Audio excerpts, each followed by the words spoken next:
Hello dear student, अगाउना पीरियड्सनी अंदर આપણે chapter number first માટે ઉદાહરણના એક્ઝામ્પલનો અભ્યાસ કર્યો હતો। આજે આપણે આ પીરિયડ્સની અંદર ચેપ્ટર નંબર ફર્સ્ટ ભાગીદારી વિષય અને પ્રવેશ, જેના જે ટૂંકા દાખલા છે બોર્ડની પરીક્ષા માટે આપણા માટે વેરી મોસ્ટ આઈએમપી એક્ઝામ્પલ છે, એવા સ્વાધ્યાયના એક્ઝામ્પલ આપણે જોઈશું। તો સ્વાધ્યાયના એક્ઝામ્પલની શરૂઆત કરીએ। ટૂંકા દાખલામાં प्रश्न नंबर 3 अंदर जो पहलो आपने प्रश्न आपेलो है ते जोईए। चैप्टर नंबर फर्स्ट नी अंदर भागीदारी विषय अने प्रवेश,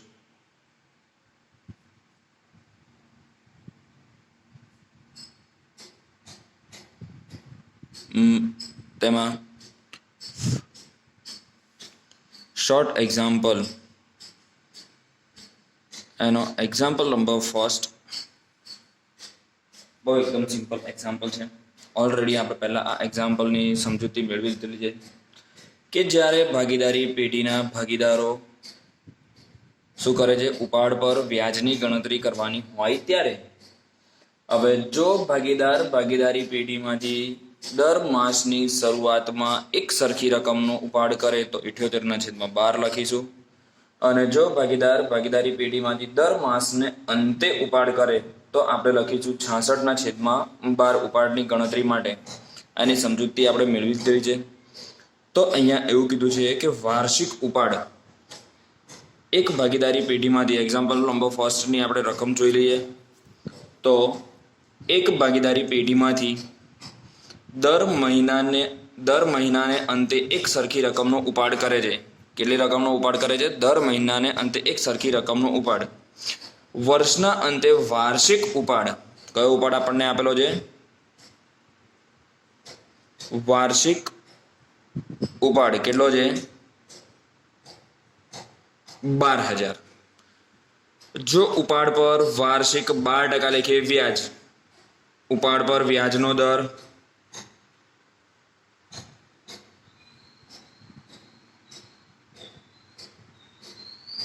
केटला टका छे? 12%। तो वर्षना अंते उपाड़ पर व्याजनी गणतरी करो। हवे दर मासने अंते भागीदार भागीदारी पेटीमांथी एक सरखी रकमनो उपाड़ करे छे, तो उपाड़ पर व्याजनी गणतरी माटे आपणे गणीशुं उपाड़ पर व्याज इज इक्वल टू, सૌપ્રથમ પહેલામાં પહેલું જે આપણને વાર્ષિક ઉપાડ આપેલો છે એને આપણે ફેરવવો પડે માસિક ઉપાડમાં। તો લખીશું માસિક ઉપાડ ઇઝ ઇક્વલ ટુ વાર્ષિક 12,000 ભાગ્યા એક વર્ષના મહિના 12। તો એક મહિનામાં કેટલા રૂપિયા ઉપાડ કરે છે? 1,000 રૂપિયા। કેટલો ઉપાડ કરશે? 1,000।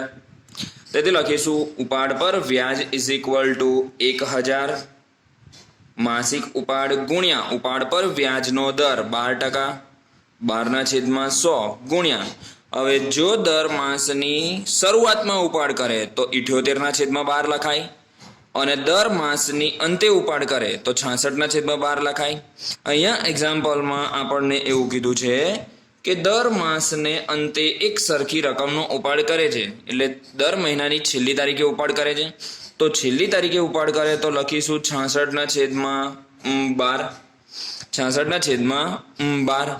તો ઉપાડ પર વ્યાજ ઇઝ ઇક્વલ ટુ આપણને રકમ મળશે, ઉપાડ પર વ્યાજ ઇઝ ઇક્વલ ટુ 1,000 ગુણ્યા 12/100 गुणिया 66/12, 12 सामेथी कैंसल, 66 जोड़े मल्टीप्लिकेशन करी 100 वडे भागाकार करो तो मळशे 660 रुपया। तो आ मळी गयो आपणे उपाड़ पर व्याज। त्यारबाद एक्जाम्पल नंबर जे सेकंड छे, एक्जाम्पल नंबर सेकंड आपणे जोईए। तो अमृता दिव्या भागीदारी पेटीना भागीदारो छे। शुं छे? अमृता अने दिव्या भागीदारी पेटीना भागीदारो छे। मूडीनुं प्रमाण, शानुं प्रमाण आपेलुं छे? मूडीनुं प्रमाण केटलुं छे? 3/2। અમૃતાને તેનું કમિશન બાદ કર્યા પછીના ચોખ્ખા નફા પર 8% લેખે કમિશન આપવાનું છે. હવે જો ચોખ્ખા નફા બાદ કર્યા પછીના નફા પર 8% લેખે કમિશન આપવાનું છે. તો કમિશનનો દર છે એ કમિશનનો દર આપણે 100 ની અંદર શું કરવો પડે? પ્લસ કરવો પડે. ત્યારબાદ જો વર્ષના અંતે પેઢીનો નફો 96,876 હોય તો અમૃતાને કુલ કેટલી રકમ મળે તે શોધો. તો અમૃતાને બે વસ્તુ શોધવી પડે. એક તો વહેંચણી પાત્ર નફો અને બીજું એને મળતો કમિશનનો ભાગ. તો સૌપ્રથમ પહેલું આપણે લખી દઈએ વહેંચણી પાત્ર નફો કેટલો આપણને આપેલો છે, પણ કયો આપેલો છે? પેઢીનો નફો.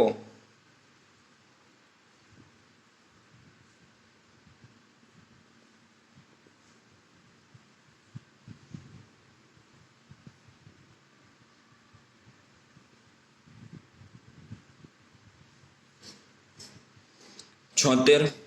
હવે સૌપ્રથમ પહેલું કમિશન કેટલું આપવાનું છે? 8% લેખે.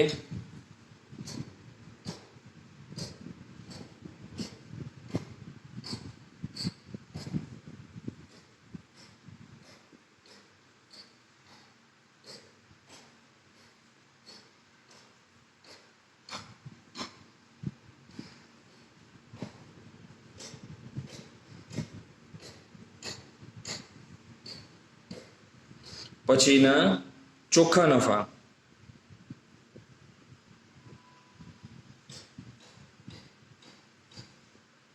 %8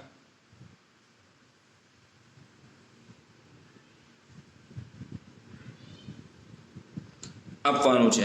તો લખીશું અમૃતાનું કમિશન ઇઝ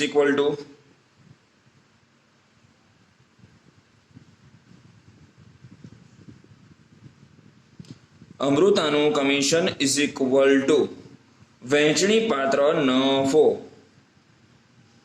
ગુણ્યા કમિશનનો દર 8%. 100 ની અંદર પ્લસ કરો 8 એટલે કેટલા મળશે? 108. તો નફો આપણને આપેલો છે 96,876 ગુણ્યા 8/108. તો કમિશન કેટલું મળશે આપણને અમૃતાનું? 7,176. આ મળી ગયું કમિશન. હવે આપણને આ જે નફો આપ્યો હતો એ કમિશન પહેલાનો નફો હતો. કમિશન પછીનો નફો શોધવા માટે નફામાંથી કમિશન શું કરીશું? માઇનસ. તો કમિશન બાદનો નફો ઇઝ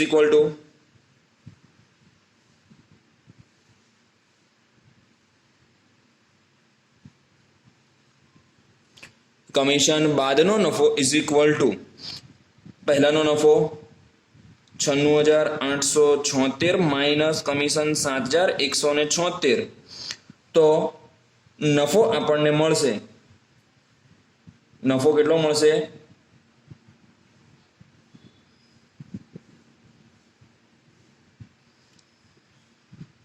89,700 રૂપિયા. કેટલા મળશે? 89,700.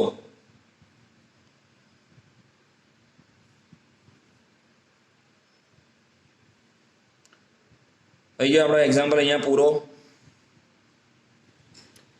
સોરી વિદ્યાર્થી મિત્રો, અહીંયા હજી આપણને આ તો ફક્ત ખાલી કમિશન બાદનો નફો મળ્યો. હજી આપણે અહીંયા આ બાદ જે કમિશન બાદનો નફો હતો એની અંદર ભાગીદારને મળતો વહેંચણી પાત્ર નફાનો ભાગ શોધવો પડે. તો લખીશું અમૃતાને મળતો વહેંચણી પાત્ર નફો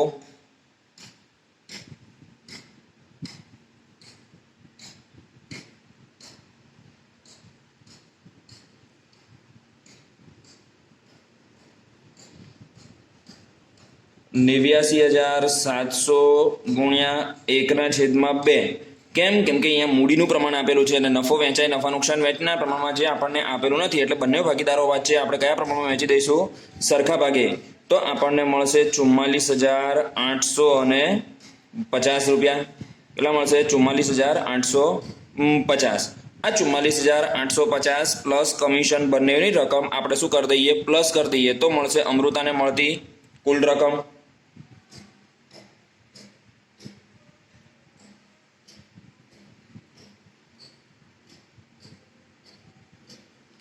વહેંચણી પાત્ર નફો 44,850 વત્તા 7,176 રૂપિયા એનું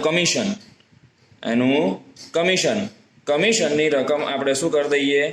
પ્લસ કરી દઈએ. કમિશનની રકમ આપણે શું કરી દઈએ? પ્લસ કરી દઈએ. તો એને નફામાં મળશે 52,026 રૂપિયા. એટલા મળશે 52,026. ત્યારબાદ આપણે જોઈએ એક્ઝામ્પલ નંબર 3. એક્ઝામ્પલ નંબર 3માં કહે છે કે વિસ્મય, અભિજીત અને કુનાલ 3:2:4 પ્રમાણમાં નફો નુકસાન વહેંચી લેતા ભાગીદારો છે. તો સૌથી પહેલામાં પહેલું ભાગીદારો વચ્ચે નફા નુકસાન વહેંચણીનું પ્રમાણ લખી દઈએ એક્ઝામ્પલ 3 માટે.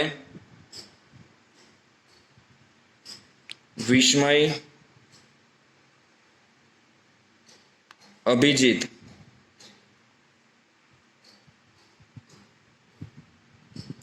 કુનાલ 3 ભાગીદારો વચ્ચે અનુક્રમે નફા નુકસાન વહેંચણીનું પ્રમાણ 3:2:4. મેનેજરને તેનું કમિશન આપ્યા બાદ વત્તા નફાના 10% કમિશન આપવાનું છે.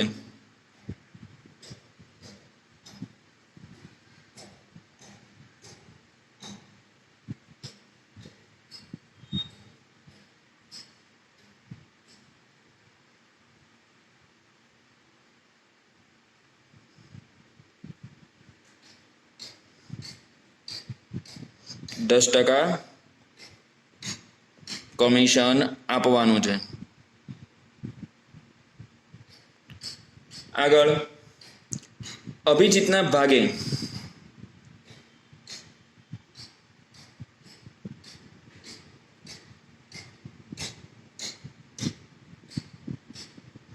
નફો કેટલો આપેલો છે આપણને? 30,000 રૂપિયા. મેનેજરના કમિશનની ગણતરી કરો. હવે મેનેજરના કમિશનની ગણતરી કરવા માટે સૌથી પહેલામાં પહેલું આપણે શું શોધવું પડે? કુલ નફો શોધવો પડે. હવે કુલ નફો શોધવા માટે આપણને એક ભાગીદારના ભાગે વહેંચણી પાત્ર નફો આપણને આપેલો છે. તો બીજા ભાગીદાર માટે આપણે શું કરવી પડશે? બાકીના ભાગીદારોના કુલ નફોની રકમ શોધવી પડશે. તો લખીશું કુલ ભાગ એટલે કેટલો? 1. પેઢીનો વહેંચણી પાત્ર નફો કુલ કેટલો? 1 આપણે ધારી લઈએ. તો અભિજીતનો નફામાં ભાગ કેટલો છે? 2/9. 2/9 ના ભાગે નફો કેટલો? 30,000. તો કુલ 1 ભાગે નફો કેટલો? તો 1 ભાગે નફો કેટલો? તો 1 ભાગે નફાની રકમ શોધવા માટે 30,000 ગુણ્યા 1/2/9 એટલે જે 9 છે એ ક્યાં જશે? મલ્ટિપ્લિકેશનમાં. 1 ગુણ્યા 9/છેદમાં કેટલા આવશે? 2. તો વહેંચણી પાત્ર નફો આપણને મળશે 1,35,000 રૂપિયા. કેટલો મળશે? 1,35,000. હવે સિમ્પલ મેનેજરનું કમિશન આપણે આપવાનું છે વહેંચણી પાત્ર નફો બાદ કર્યા પછીના નફા પર. તો વહેંચણી પાત્ર નફામાંથી 10% રકમ માઇનસ કર્યા પછીનો જ આ વહેંચણી પાત્ર નફો છે. તો સિમ્પલ આના 10% લેખે આપણે શું આપી દો? કમિશનની રકમ. તો મેનેજરનું commission is equal to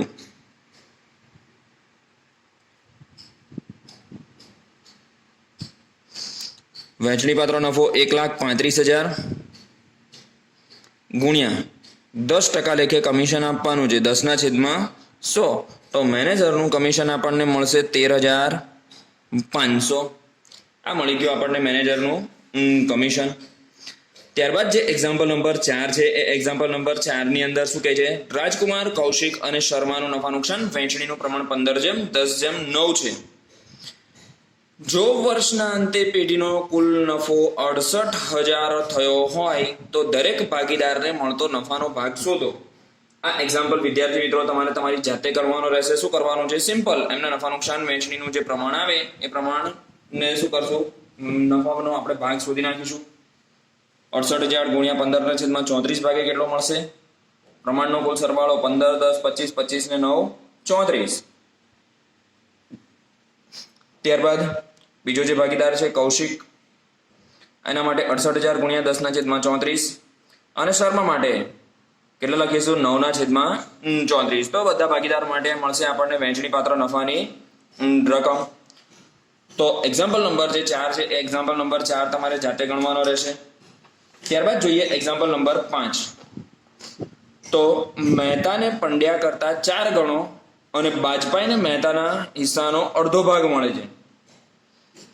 okay, અહીંયા સૌપ્રથમ પહેલું આપણે નફા નુકસાન વહેંચણીનું પ્રમાણ નક્કી કરવું પડશે. કેમ કે નફા નુકસાન વહેંચણીનું પ્રમાણ આપણને અહીંયા આપેલું નથી. તો સૌપ્રથમ પહેલું આપણે વહેંચણી પાત્ર નફાનું પ્રમાણ નક્કી કરીએ. શું કહે છે એક્ઝામ્પલ નંબર 5 ની અંદર?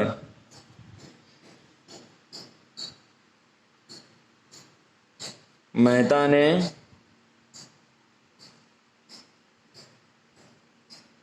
પંડ્યા કરતા 4 ગણો અને બીજું બાજપાઈને મહેતા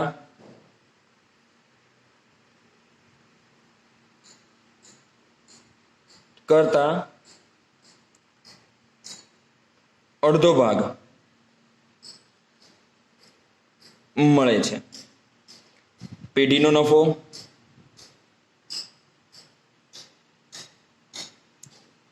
$87,500. હવે નફા નુકસાન વહેંચણીનું પ્રમાણ નક્કી કરી લઈએ. તો મહેતાને પંડ્યા કરતા 4 ગણો. તો સૌપ્રથમ પહેલું આપણે અહીંયા કરતા તરીકે પંડ્યાના નફાનો ભાગ આપણે ધારવો પડે. તો ધારી લઈએ પંડ્યાના નફાનો ભાગ 1. ધારો કે પંડ્યાના નફાનો ભાગ 1 છે. તો મહેતાને પંડ્યા કરતા 4 ગણો.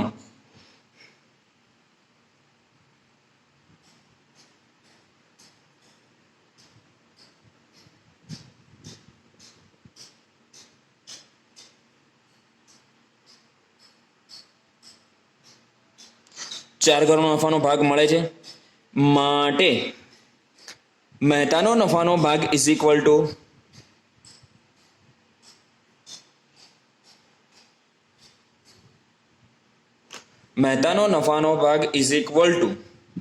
પંડ્યાનો નફાનો ભાગ 1 ગુણ્યા એને 4 ગણો મળે છે. તો 4 વડે મલ્ટિપ્લિકેશન કરીએ તો એનો નફાનો ભાગ કેટલો મળશે આપણને? 4. આગળ એવું કહે છે કે બાજપાઈને મહેતા કરતા અડધો.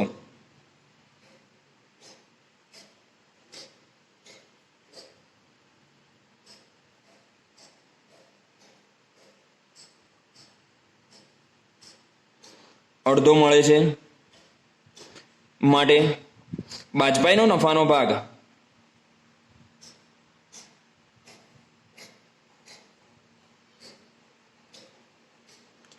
જે 4 મળે છે એને 2 વડે ભાગી નાખો તો કેટલો મળશે? 2. આમ અનુક્રમે 3 ભાગીદારો મહેતા, પંડ્યા અને બાજપાઈ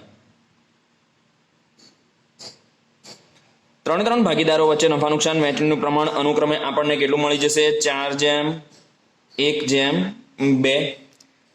4:1:2. હવે આ ભાગીદારો વચ્ચે આપણે શું કરવાની છે? નફાની વહેંચણી કરવાની છે. તો નફાની વહેંચણી કરવા માટે નફા નુકસાન વહેંચણીનું પ્રમાણ જે આપણે શોધી લીધું. હવે આપણે દરેક ભાગીદારને મળતો શું કરશું? નફાની રકમ શોધીશું. તો પહેલું મહેતાને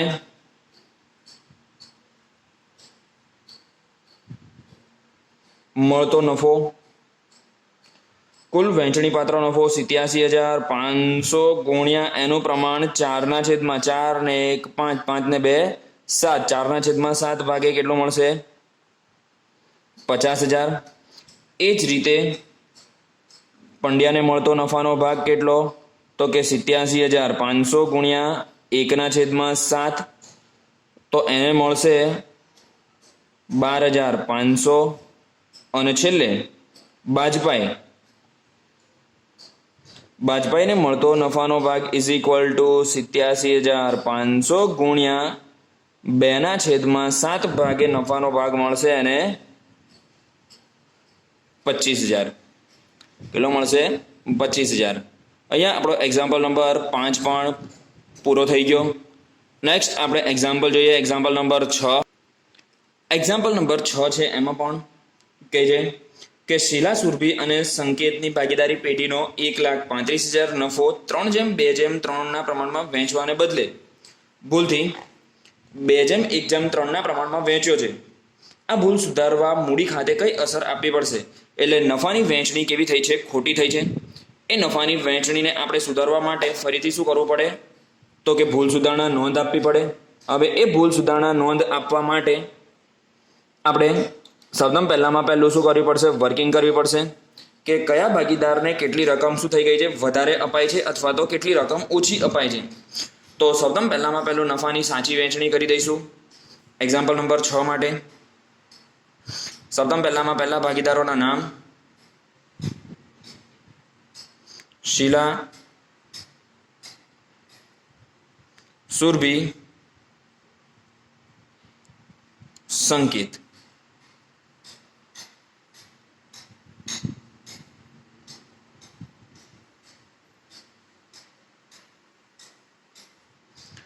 ઓકે, નફાની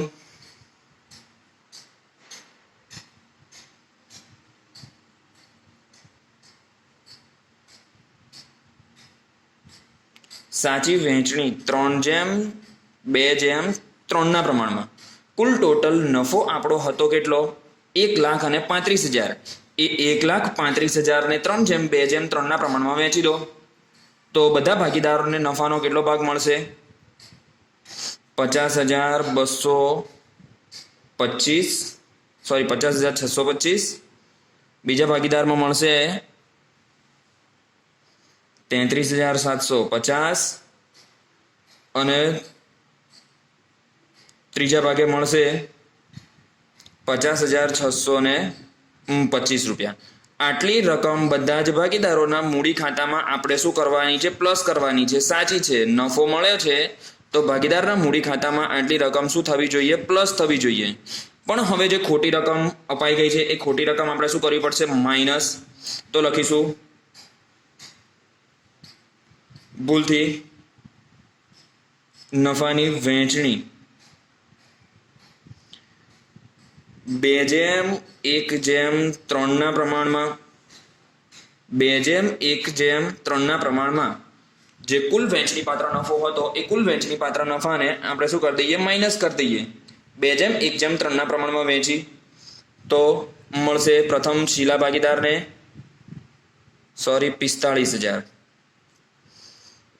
બીજામાં મળશે 22,500 અને ત્રીજામાં મળશે 67,500. આટલી રકમ ખોટી અપાઈ ગઈ છે તો એને આપણે મૂડી ખાતામાંથી શું કરવી પડે? માઇનસ કરવી પડે. શું કરવી પડશે? માઇનસ. હવે આપણે તફાવતની રકમ શોધીએ. તફાવત, તો તફાવતની રકમ કેટલી મળશે? તો બધામાં જે રકમ મળી છે એ માઇનસ કરી દો. પ્લસમાંથી માઇનસ કરવાના. પ્લસમાંથી જે માઇનસ રકમ છે એને શું કરવાની? માઇનસ કરવાની. તો અહીંયા મળશે 5,625. 33,750 માંથી 22,500 માઇનસ કરીએ તો 11,250.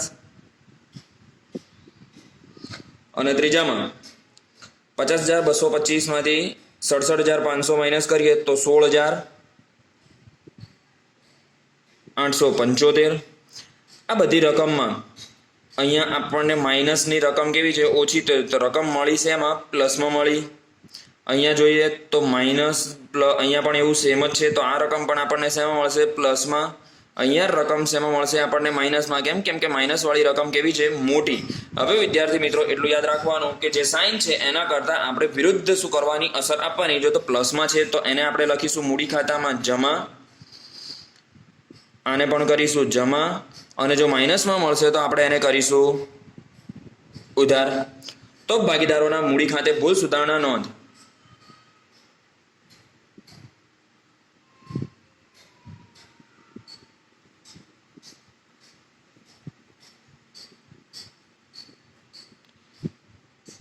શું આપીશું? તો કે સંકેત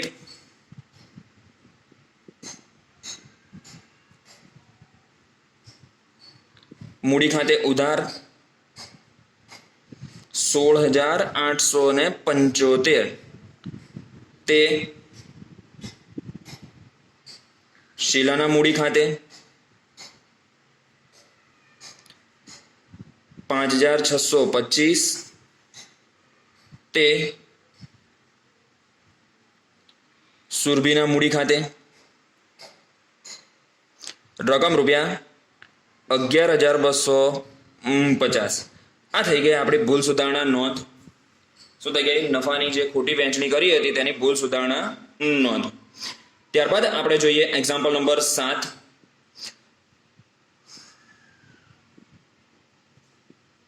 એક્ઝામ્પલ નંબર 7.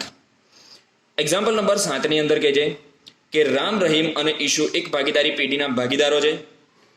1/4/2016 ના રોજ તેમની મૂડી અનુક્રમે 60,000, 40,000 અને 50,000 હતી. ભાગીદારોની મૂડી આપણને આપેલી છે. વર્ષના અંતે પેઢીના નફાની વહેંચણી કર્યા પછી માલુમ પડ્યું કે 6% લેખે મૂડી પર વ્યાજ આપવાનું રહી ગયું છે. તો મૂડી પર વ્યાજ જેટલો નફો શું થયો હશે? વધારે ગણાયો હશે. કેમ કે મૂડી પર વ્યાજ એ ભાગીદારી પેઢી માટે શું છે? ખર્ચ છે. અને ખર્ચ ઓછો ગણાયો હોય તો નફો કેવો થઈ ગયો હશે? વધી ગયો હશે. તો હવે નફા જેટલી રકમથી આપણે શું કરવો પડે? કુલ નફામાં ઘટાડો કરવો પડે.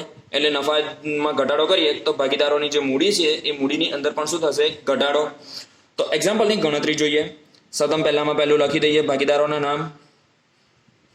વિગત: રામ, રહીમ, ઈશુ. અને અહીંયા લખીશું આપણે કુલ.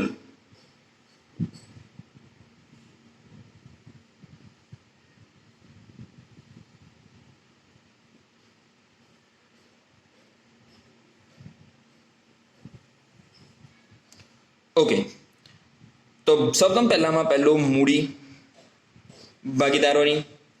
તો પ્રથમમાં હતી 60,000, 50,000 અને 40,000 અને 50,000. અહીંયા કેટલા આવશે?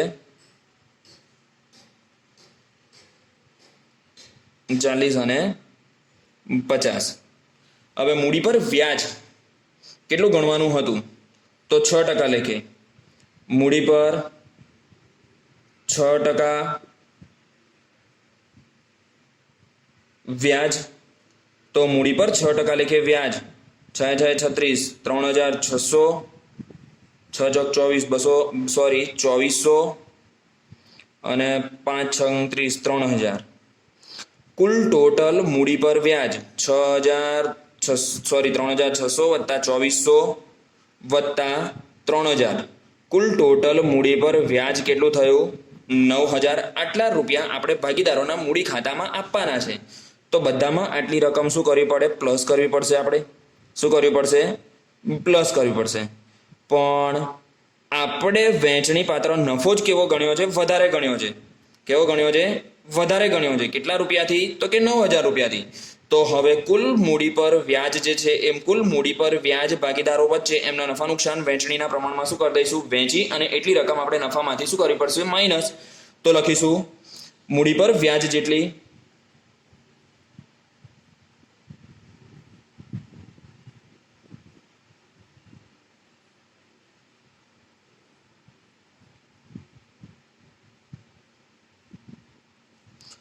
ઘટાડો. હવે જે ઘટાડો થાય છે કુલ નફામાં 9,000 રૂપિયાનો, એ 9,000 રૂપિયાનો આપણે કયા પ્રમાણમાં વહેંચીશું? 1:1:1 પ્રમાણમાં. ભાગીદારો વચ્ચે કયા પ્રમાણમાં વહેંચીશું? સરખા ભાગે. કેમ કે નફા નુકસાન વેટનું પ્રમાણ આપણને અહીંયા આપેલું નથી, અને ના આપેલું હોય તો નફો નુકસાન કયા પ્રમાણમાં વહેંચાય? સરખે ભાગે. તો બધા ભાગીદારોને કેટલા મળશે? 3,000 રૂપિયા. 3,000 અને અહીંયા પણ માઇનસ. કુલ ટોટલ મૂડી પર વ્યાજ કેટલું થશે? 9,000. તો તફાવતની રકમ, આ મૂડી પર વ્યાજને આપણે જોવાનું નથી, એ તો ફક્ત ખાલી આપણે ઇન્ફોર્મેશન માટે લખ્યું હતું, મૂડી પર વ્યાજની ગણતરી માટે. તો બધામાં તફાવતની રકમ શોધીએ. તો પ્લસમાં મળશે આપણને 600, અહીંયા મળશે માઇનસમાં 600, જ્યારે અહીંયા તો કેવું મળશે? નીલ. કશું મળતું નથી બંનેમાં. અહીંયા તો માઇનસ જ મળે, પણ અહીંયા પણ એ ભાગીદારને કોઈ વધારાનો નફો ગયો નથી, અને તો જે આપવાનું હતું એ જ આપણે થયું. તો મૂડી પર વ્યાજની અસર, જે પ્લસમાં મળ્યું એને આપણે શું કરીશું, જમા, અને માઇનસમાં મળ્યું છે એને શું કરીશું આપણે, ઉધાર. તો મૂડી પર વ્યાજની ભૂલ સુધારણા નોંધ શું અપાશે, તો કે રહીમના મૂડી ખાતે ઉધાર. શું લખીશું,